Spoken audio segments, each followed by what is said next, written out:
राष्ट्रसंत तुकडोजी महाराजांनी स्वातंत्र्य लढ्याचे स्फुल्लिंग चेतवले. 1942च्या स्वातंत्र्य लढ्यात आष्टी, चिमूर, यावली शहीद, चंद्रपूर येथे ब्रिटिश राजवटीच्या विरोधात राष्ट्रसंतांनी बंड पुकारल्यामुळे पुढे देश स्वतंत्र झाला, असे प्रतिपादन राज्यपाल भगतसिंह कोश्यारी यांनी गुरुकुंज आश्रम येथे केले आहे. राज्यपाल कोश्यारी यांनी प्रयाग येथे राष्ट्रसंत तुकडोजी महाराजांसोबत त्यांच्या झालेल्या भेटीचा प्रसंगातील किस्सा सांगून आपण मैं हूँ उत्तराखंड का मगर टुकड़ों जी के कार्य के बारे में बहुत अच्छी तरह परिचित हूँ. राष्ट्रसंत जी को कौन नहीं जानता, यह पूछिए. उनसे 1967 में मैं मिला हूँ, असा संवाद राज्यपालांनी गुरुकुंजात केला.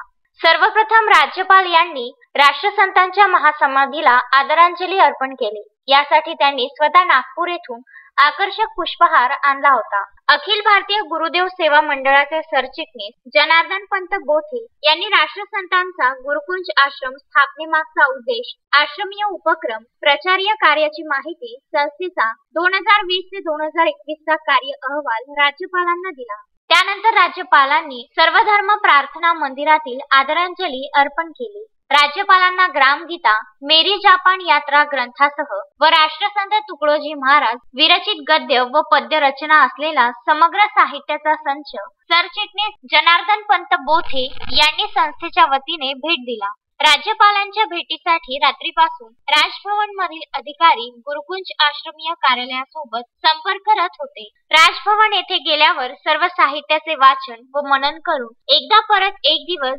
गुरुकुंज येथे मुक्काम करण्यासाठी पुन्हा लवकरच येईल. यहाँ का सुकून कुछ और ही है, असे ते यावेळी म्हणाले.